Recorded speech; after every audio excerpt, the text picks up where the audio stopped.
നമസ്കാരം, മലയാളി വാർത്തയിലേക്ക് സ്വാഗതം.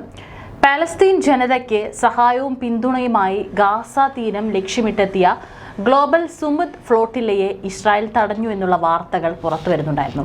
ഒരുപാട് ബോട്ടുകളാണ് ഇത്തരത്തിൽ, ഏകദേശം ഒരു 50-നടുത്തോളം ബോട്ടുകളാണ് ഇത്തരത്തിൽ ഇതിൻ്റെ ഭാഗമായിട്ട് ഗാസ തീരത്തേക്ക് വന്നുകൊണ്ടിരുന്നത്. തുടക്കത്തിൽ തന്നെ കൃത്യമായിട്ട് മുന്നറിയിപ്പ് ഇസ്രായേലും അതുപോലെ തന്നെ ഇറ്റലിയും നൽകിയിട്ടുണ്ടായിരുന്നു. അത്തരത്തിൽ പോകരുത്, അവിടെ പല രീതിയിലുള്ള പ്രശ്നങ്ങൾ നടക്കുകയാണ്. ഈ ഒരു സാഹചര്യത്തിൽ ഇത്തരത്തിലൊരു നീക്കം നടത്തുന്നത് വളരെ അപകടമാണ് എന്നുള്ള മുന്നറിയിപ്പ് കൃത്യമായിട്ട് പറയുകയും, പക്ഷേ ഈ സംഘം അവരുടെ ലക്ഷ്യത്തിൽ നിന്ന് ഒരു തരത്തിലും പിന്മാറാതിരിക്കുകയുമാണ് ചെയ്തത്. ഏതായാലും അവിടെ എത്തിയിട്ടുള്ള 40ഓളം ബോട്ടുകൾ പിടിച്ചെടുക്കുകയും ഗ്രേറ്റ തുംബർഗ് ഉൾപ്പെടെയുള്ള 400-ലധികം ആക്ടിവിസ്റ്റുകളെ അറസ്റ്റ് ചെയ്ത് തടങ്കലിൽ വെച്ചിരിക്കുകയാണ്. വിലക്കിനിടയിലും മൈക്കാനോ ബോട്ട് ഗാസയുടെ തീരം തൊട്ടതായാണ് റിപ്പോർട്ട്. അതായത് ഒരുപാട് ബോട്ടുകളുണ്ട്, എല്ലാം ഒരുമിച്ചല്ല വരുന്നത്. അതിൽ ഇപ്പോൾ കുറച്ച് ബോട്ടുകൾ തീരം തൊട്ടതായാണ് റിപ്പോർട്ട്. ഫ്ലോട്ടിലയെ തടഞ്ഞതിൽ യൂറോപ്പിൽ ഉൾപ്പെടെ വ്യാപക പ്രതിഷേധം ഉയർന്നു നിൽക്കുകയാണ്. 20ഓളം പടക്കപ്പലുകൾ ഉൾപ്പെടെയുള്ള സന്നാഹങ്ങൾ ഒരുക്കിയാണ് ബലപ്രയോഗത്തിലൂടെ ഇസ്രായേൽ സുമുദ് ഫ്ലോട്ടിലയിലെ 40-ലേറെ ബോട്ടുകൾ പിടിച്ചെടുത്തത് എന്നാണ് ചിലർ റിപ്പോർട്ട് ചെയ്യുന്നത്. എന്നാൽ വളരെ ശക്തി കുറഞ്ഞതായിട്ടുള്ള ഒരു നീക്കമാണ് ഇസ്രായേലിന്റെ ഭാഗത്ത് നിന്ന് നടന്നതെന്നാണ് ഇസ്രായേൽ IDF വക്താവ് അടക്കം പറഞ്ഞിട്ടുള്ളത്. ഒരു ബോട്ട് ഒഴികെ എല്ലാം പിടിച്ചെടുത്തതായി ഇസ്രായേൽ അവകാശപ്പെട്ടു. ഗാസ തീരം വരെ എത്താൻ ഫ്ലോട്ടില്ലയുടെ ഭാഗമായ ഒറ്റ ബോട്ടിനും സാധിച്ചില്ലെന്നും ഇസ്രായേൽ അവകാശപ്പെട്ടു.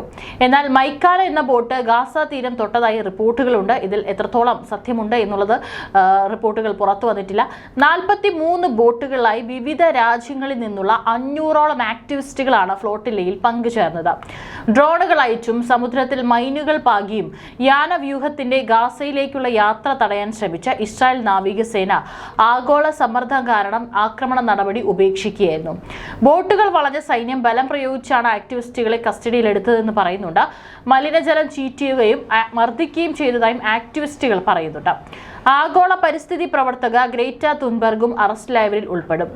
അസ്ദോദ തുറമുഖത്തിലെ തടങ്കൽ കേന്ദ്രത്തിലേക്ക് മാറ്റിയവരെ യൂറോപ്പിലേക്ക് തിരിച്ചയക്കാനുള്ള നടപടികൾ പുരോഗമിക്കുന്നതായി ഇസ്രായേൽ അറിയിച്ചിട്ടുണ്ട്. ജീവകാരുണ്യ സഹായം നൽകാൻ നിരായുധരായി പുറപ്പെട്ട സംഘത്തെ അന്താരാഷ്ട്ര സമുദ്രാതിർത്തിയിൽ തടഞ്ഞത് ആഗോള നിയമങ്ങളുടെ നഗ്നമായ ലംഘനമാണെന്ന് ഫ്ലോട്ടില്ല സംഘാടകർ കുറ്റപ്പെടുത്തി. നടപടിക്കെതിരെ ലോകം ഒന്നാകെ പ്രതിഷേധിക്കണമെന്ന് ഹമാസ് ആവശ്യപ്പെട്ടു. ഇസ്രായേൽ നടപടിക്കെതിരെ റോം, ബ്രസൽസ്, ഇസ്താംബൂൾ നഗരങ്ങളിൽ ആയിരങ്ങൾ തെരുവിലിറങ്ങി. ഇറ്റലിയിലെ പ്രധാന തൊഴിലാളി യൂണിയൻ രാജ്യവ്യാപക ബന്ദിനും ആഹ്വാനം ചെയ്തിട്ടുണ്ട്. ഇസ്രായേൽ നയതന്ത്രജ്ഞരെ പുറത്താക്കാൻ കൊളംബിയ ഉത്തരവിട്ടു. ഫ്ലോട്ടില്ല തടഞ്ഞ നടപടി അംഗീകരിക്കാനാവില്ലെന്നും UN പ്രത്യേക റിപ്പോർട്ട് ഫ്രാൻസിസ്കെ അൽബനീസും കൊളംബിയൻ പ്രസിഡന്റ് ഗുസ്താവ പെട്രോയും പറഞ്ഞു. ഓഗസ്റ്റ് 31-ന് സ്പെയിനിലെ വിവിധ തുറമുഖങ്ങൾ, തുനീഷ്യ തലസ്ഥാനമായ തുനിസ്, ഇറ്റലിയിലെ സിസിലി എന്നിവിടങ്ങളിൽ നിന്നായി പുറപ്പെട്ട 44 ചെറുകപ്പലുകളാണ് ഇസ്രായേൽ പിടികൂടിയത്. കപ്പലിൽ 40-ലധികം രാജ്യങ്ങളിൽ നിന്ന് 500ഓളം ആക്ടിവിസ്റ്റുകളാണ് ഉണ്ടായിരുന്നത്. പ്രമുഖ പരിസ്ഥിതി പ്രവർത്തക ഗ്രേറ്റ തുൻബർഗ്, ഫ്രാൻസിൽ നിന്നുള്ള യൂറോപ്യൻ യൂണിയൻ പാർലമെന്റ് അംഗം എമ ഫോറിയു, ബാഴ്സലോണ മേയർ അഡ കൊലോവ് തുടങ്ങിയവരുമുണ്ട്. തുർക്കിയുടെ 4 പാർലമെന്റ് അംഗങ്ങളും സംഘത്തിലുണ്ട്. പിടികൂടിയ ആക്ടിവിസ്റ്റുകളെ അവരുടെ രാജ്യത്തേക്ക് തിരിച്ചയക്കുമെന്നും മന്ത്രാലയം അറിയിച്ചിട്ടുണ്ട്. അതേസമയം കപ്പൽ വ്യൂഹത്തെ തടഞ്ഞതിൽ ലോകമാകെ പ്രതിഷേധമുയരുകയാണ്. ഗാസയിലേക്കുള്ള സഹായ കപ്പലുകൾ തടഞ്ഞതിനെ ഭീകരകൃത്യമായും അന്താരാഷ്ട്ര നിയമങ്ങളുടെ ലംഘനമായൊക്കെയാണ് സ്പെയിൻ, കൊളംബിയ, ഇറ്റലി തുടങ്ങിയ ലോകരാജ്യങ്ങൾ വിലയിരുത്തിയത്. ഇറ്റലിയിലെ ഏറ്റവും വലിയ തൊഴിലാളി യൂണിയനായ CGIL കപ്പൽ വ്യൂഹത്തെ തടഞ്ഞതിൽ രാജ്യവ്യാപക പൊതുപണിമുടക്കും പ്രഖ്യാപിച്ചിട്ടുണ്ട്.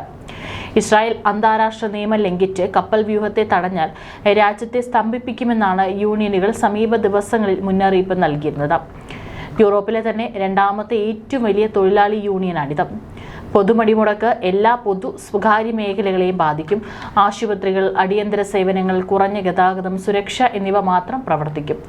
അതേസമയം പൊതു ഓഫീസുകൾ, സ്കൂളുകൾ, സർവകലാശാലകൾ, സ്വകാര്യ ബിസിനസ്സുകൾ തുടങ്ങിയവ തടസ്സപ്പെടും. ഫ്ലോട്ടിലേക്ക് നേരെയുണ്ടായ ആക്രമണത്തിന് പിന്നാലെ കൊളംബിയയിൽ നിന്നുള്ള മുഴുവൻ ഇസ്രായേലി നയതന്ത്ര പ്രതിനിധി സംഘത്തെയും പുറത്താക്കാൻ പ്രസിഡന്റ് ഗുസ്താവ പെട്രോ ഉത്തരവിട്ടിരുന്നു. കപ്പൽ വ്യൂഹത്തെയും പൗരന്മാരെയും തടഞ്ഞത് ബെഞ്ചമിൻ നെതന്യാഹുവിന്റെ പുതിയ അന്താരാഷ്ട്ര കുറ്റകൃത്യവുമായി മാറുമെന്നാണ് ഗുസ്താവോ പെട്രോ എക്സിൽ മുന്നറിയിപ്പ് നൽകിയത്. ഇസ്രായേലുമായുള്ള സ്വതന്ത്ര വ്യാപാര കരാറിനെ ഉടൻ പരിശോധിക്കുമെന്നും അദ്ദേഹം പറഞ്ഞു. കൊളംബിയൻ പൗരന്മാരായ മാനുവേല ബെഡോയും ലൂണ ബെരോറ്റിയും ഗ്ലോബൽ സുമുദ് ഫ്ലോട്ടില്ലയുടെ ക്രൂവിന്റെ ഭാഗമായിരുന്നു. സഹായ കപ്പലുകൾക്ക് നേരെയുള്ള ഇസ്രായേലിന്റെ നടപടിയെ മലേഷ്യൻ പ്രധാനമന്ത്രി അൻവർ ഇബ്രാഹിമും ശക്തമായ വാക്കുകളിൽ അപലപിച്ചു. ആക്രമണത്തിൽ ഇസ്രായേലിനെ ഉത്തരവാദിയാക്കാൻ തന്റെ രാജ്യം എല്ലാ നിയമപരമായ നടപടികളും സ്വീകരിക്കുമെന്നും അദ്ദേഹം മുന്നറിയിപ്പ് നൽകി. ഇസ്രായേൽ തടവിലാക്കിയ സംഘത്തിൽ മലേഷ്യൻ പൗരന്മാരും ഉൾപ്പെടുന്നു.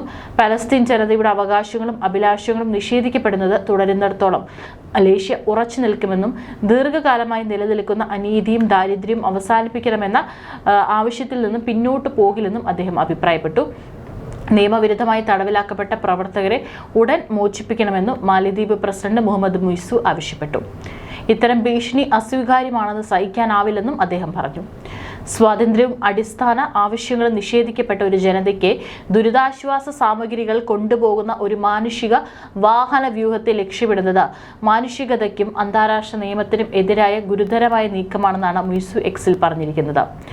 ഇസ്രായേൽ സേനയുടെ ക്രൂരമായ ആക്രമണത്തെ തന്റെ രാജ്യം ശക്തമായി അപലപിക്കുന്നുവെന്നും നിയമവിരുദ്ധമായി തടങ്കലിൽ വെച്ചിരിക്കുന്ന സമാധാന പ്രവർത്തകരെ ഉടൻ മോചിപ്പിക്കണമെന്നും പാകിസ്ഥാൻ പ്രധാനമന്ത്രി ഷെഹബാസ് ഷെരീഫും ആവശ്യപ്പെട്ടു. ഗാസയിലെ ജനങ്ങൾക്ക് സഹായ വസ്തുക്കളുമായി പുറപ്പെട്ട ഗ്ലോബൽ സുമുദ് ഫ്ലോട്ടില്ല തടഞ്ഞത് ഇസ്രായേൽ നടപടിക്കെതിരെയാണ് ലോകവ്യാപക പ്രതിഷേധം ഇപ്പോൾ നടക്കുന്നത്.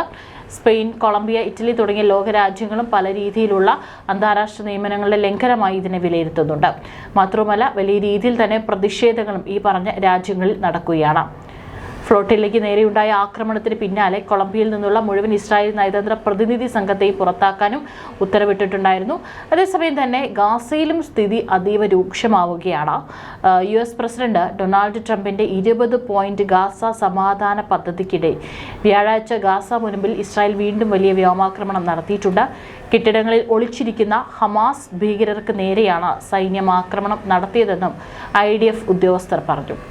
നാസർ ആശുപത്രിയിലെ ഉദ്യോഗസ്ഥർ പറയുന്നതനുസരിച്ച് ബുധനാഴ്ച രാത്രി മുതൽ വ്യാഴാഴ്ച വരെ ഗാസയിൽ ഇസ്രായേൽ നടത്തിയ ആക്രമണങ്ങളിലും ഷെല്ലാക്രമണങ്ങളിലും കുറഞ്ഞത് 40 പാലസ്തീനികൾ കൊല്ലപ്പെട്ടുവെന്നാണ് കണക്കുകൾ. തെക്കൻ ഗാസയിൽ കുറഞ്ഞത് 27 പേരും കൊല്ലപ്പെട്ടു.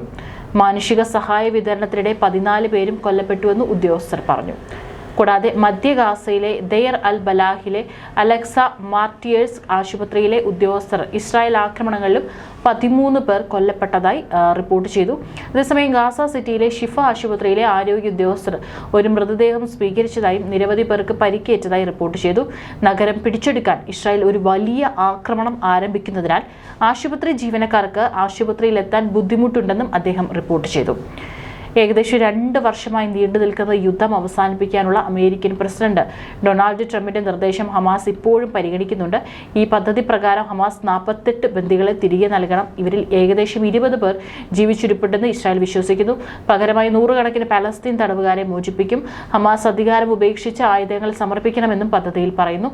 എന്നിരുന്നാലും ഒരു പലസ്തീൻ രാഷ്ട്രം സ്ഥാപിക്കുന്നതിനെക്കുറിച്ച് നിർദ്ദേശത്തിൽ പരാമർശമില്ല. ഈ നിർദ്ദേശം ഇസ്രായേൽ പ്രധാനമന്ത്രി ബെഞ്ചമിൻ നെതന്യാഹു അംഗീകരിച്ചു.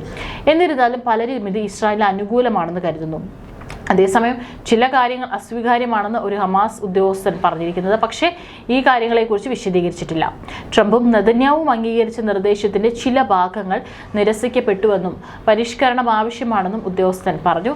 മറ്റ് പല പലസ്തീൻ ഗ്രൂപ്പുകളുമായി കൂടിയാലോചിച്ച ശേഷം ഔദ്യോഗിക പ്രതികരണം നൽകുമെന്നും അദ്ദേഹം കൂട്ടിച്ചേർത്തു. ട്രംപിന്റെ സമാധാന പദ്ധതിക്കിടെ ഹമാസ് ഭീകരരെ ലക്ഷ്യം വെച്ച് ഗാസയിൽ വീണ്ടും വ്യോമാക്രമണം നടത്തി ഇസ്രായേൽ 40 പേരാണ് ഇതിനോടകം കൊല്ലപ്പെട്ടിരിക്കുന്നത്. ഏതായാലും ഒക്ടോബർ 7 എന്ന് പറയുന്ന ആ ഒരു ദിവസത്തിനായിട്ട് ഇനി കുറച്ച് ദിവസങ്ങൾ മാത്രമാണ് ശേഷിക്കുന്നത്. 2023 ഒക്ടോബർ 7 എന്താണ് സംഭവിച്ചിരിക്കുന്നത് എന്നുള്ളത് കൃത്യമായിട്ട് ലോകത്തിനറിയാം. ഏതായാലും ഈ 2025 ഒക്ടോബർ 7 മുൻപ് തന്നെ എല്ലാം വളരെ വേഗത്തിൽ പൂർത്തീകരിക്കാൻ അല്ലെങ്കിൽ എല്ലാം വീണ്ടും സമാധാനം സ്ഥാപിക്കാനുള്ള നീക്കങ്ങളാണ് നടത്തുന്നത്. പക്ഷേ ഹമാസ് അതിനോട് യാതൊരു തരത്തിലൊരു പ്രതികരണം നടത്താത്തിടത്തോളം കാലം അതിങ്ങനെ നീണ്ടു പോകുന്ന കാഴ്ചയാണ് കാണാൻ സാധിക്കുന്നത്.